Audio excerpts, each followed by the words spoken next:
HDFC bank और ICICI bank के बाद बैंक ऑफ बड़ौदा ने फिक्स डिपॉजिट के लिए इंटरेस्ट रेट में बदलाव किया है। बैंक ने 25 फरवरी से फिक्स डिपॉजिट के लिए इंटरेस्ट रेट को बढ़ाया है।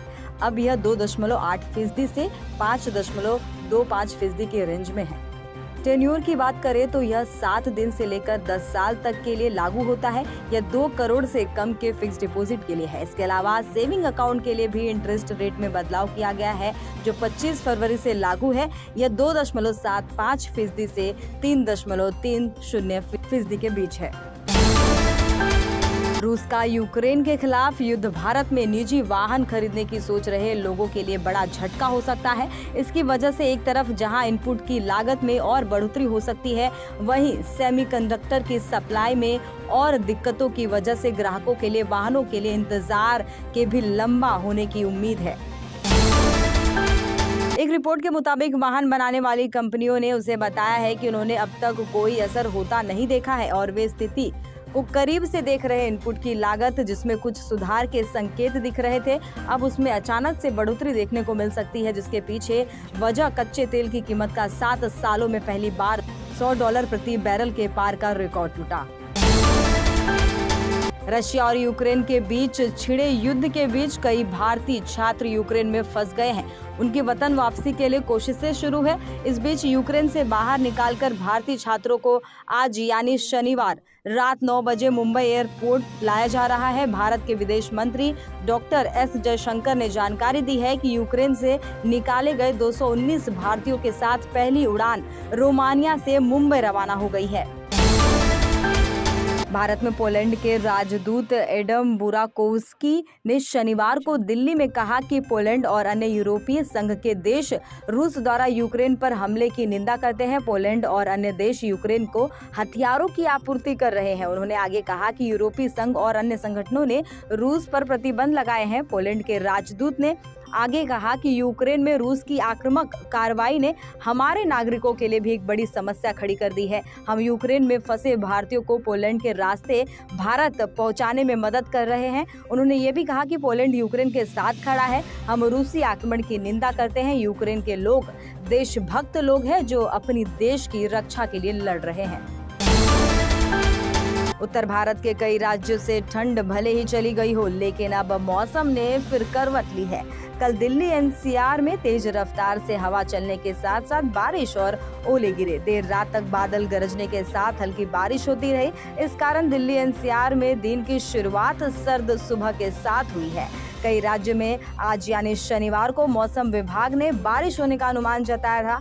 राष्ट्रीय राजधानी दिल्ली में लगातार दूसरे दिन आज भी बारिश होगी, जबकि उत्तर प्रदेश, राजस्थान समेत अन्य राज्यों में भी बारिश होने की संभावना जताई गई है।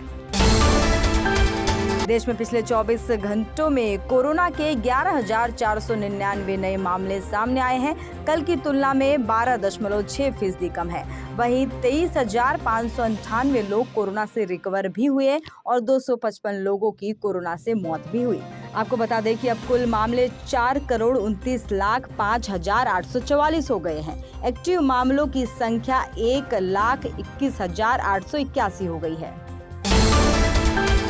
रूस ने गुरुवार को यूक्रेन के खिलाफ चौतरफा युद्ध छेड़ दिया है। रूस ने दक्षिण, पूर्व और उत्तर से जमीनी और हवाई हमले किए हैं। मीडिया रिपोर्ट्स में कहा गया है कि रूसी राष्ट्रपति पुतिन द्वारा हमले का आदेश दिए जाने के बाद आसमान से मिसाइलों और बमों की बारिश हुई, जिससे पूर्वी क्षेत्रों में यूक्रेन और उसकी सेना को भारी नुकसान हुआ। यूक्रेन के कई इलाकों में बड़े विस्फोट देखे गए। अधिकारियों का कहना है कि अचानक से हुए शुरुआती हमलों में सैकड़ों यूक्रेनी सैनिक मारे गए।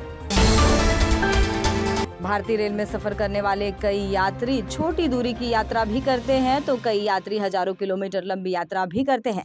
लंबी यात्रा करने वाले लोग ट्रेनों में तैयार खाना ही पसंद करते हैं, क्योंकि घर का खाना ज्यादा से ज्यादा एक दिन ही चल पाता है, उसके बाद वह खराब होने लगता है। इसलिए लंबी दूरी तय करने वाले यात्री ट्रेनों में बैठकर पकाया खाना ही ऑर्डर करके मंगवा लेते हैं। इसके अलावा ऐसे भी लोगों की कोई कमी नहीं है जो ट्रेन में अपने सफर के दौरान बहुत शौक से पकाया खाना ही खरीद कर खाना पसंद करते हैं।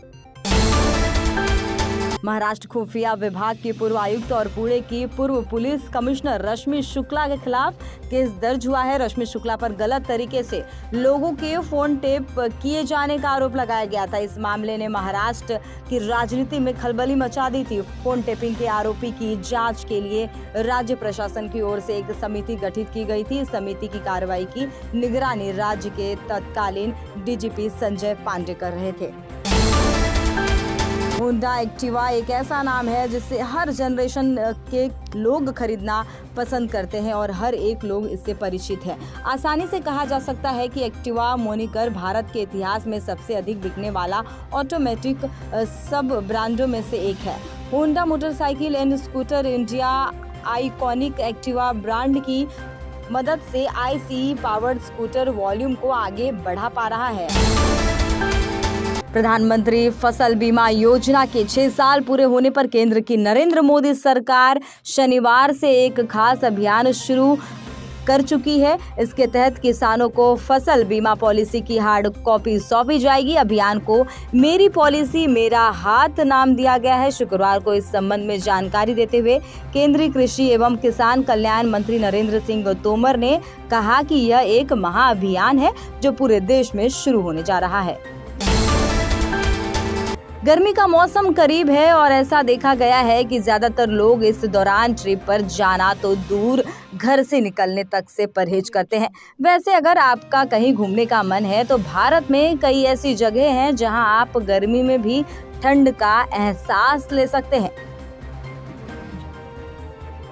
मोस्ट फेवरेट टूरिस्ट प्लेसेस में से एक मनाली में पूरे साल हल्की फुल्की ठंड महसूस की जा सकती है। यहाँ का मौसम और पहाड़ों की खूबसूरती यात्रियों का मन मोह लेती है। गर्मी में आप इस जगह पर टूर का प्लान बना सकते हैं। उत्तर प्रदेश विधानसभा समेत 5 राज्यों में चुनाव जारी है। 10 मार्च को इसके नतीजे आ जाएंगे। एक तरफ कच्चे तेल का भाव आसमान छू रहा है और दूसरी तरफ पिछले 115 दिनों से पेट्रोल डीजल के रेट में किसी तरह का बदलाव नहीं आया है। हालांकि यह खुशी अब ज्यादा दिन नहीं रहने वाली है। डोमेस्टिक रेटिंग एजेंसी ने अपनी रिपोर्ट में कहा है कि वर्तमान में कच्चे तेल के भाव के आधार पर पेट्रोल डीजल का रेट 8 रुपए प्रति लीटर तक कम है। उत्तर प्रदेश से एक अजीबोगरीब खबर आई सामने, जहां पर उत्तर प्रदेश के अलीगढ़ के थाना सिविल लाइन इलाके के पोस्टमार्टम हाउस के पास बनी पानी की टंकी पर एक युवक चढ़ गया और लगभग 2 घंटे तक उसने हाई वोल्टेज ड्रामा किया। इसे देखकर आसपास के लोग इकट्ठा हो गए और युवक को नीचे उतारने का प्रयास करने लगे। स्थानीय लोगों ने इसकी जानकारी पुलिस को दी। सूचना पर पहुंची पुलिस ने युवक को नीचे उतारकर युवक से टंकी के ऊपर चढ़ने का कारण पूछा तो उसका जवाब बड़ा ही हास्यास्पद था। युवक ने बताया कि सिर पर लगाने वाला एक टोपा उसे रेल की पटरी के पास मिला था। इसे सुखाने के लिए वह पानी की टंकी पर चढ़ गया और वहां लगभग 2 घंटे तक उसने टोपा को सुखाने का प्रयास किया, लेकिन उसके बावजूद भी वह टोपा सूख नहीं पाया। युद्ध के बीच शुरू हुई भारतीय छात्रों की वतन वापसी। चेहरे पर मुस्कान और हाथों में तिरंगा लिए रवाना हुए देश। रूस और यूक्रेन के बीच जारी जंग की वजह से वहां पर पढ़ाई और काम करने गए भारतीय फंस गए हैं। भारत सरकार ने यूक्रेन से भारतीयों को निकालने के लिए प्लान तैयार कर लिया है। इस प्लान के तहत रोमानिया के जरिए भारतीय छात्रों का पहला जत्था भारत के लिए रवाना हो चुका है। भारतीय छात्रों का ग्रुप रोमानिया से विमान में सवार हो चुका है और अब ये बस वतन वापसी की राह देख रहे हैं। छात्रों का वीडियो भी सामने आया है जिसमें देखा जा सकता है कि उन्हें अधिकारियों द्वारा गाइडलाइंस समझाई जा रही है। एयर इंडिया के विशेष विमान से भारतीय छात्रों को वापस लाया जा रहा है। इस दौरान छात्रों को मास्क लगाए हुए देखा गया है। उनके चेहरे पर घर वापसी की खुशी साफ तौर पर नजर आ रही है। इनमें से अधिकतर छात्र मेडिकल और इंजीनियरिंग की पढ़ाई करने गए हुए थे।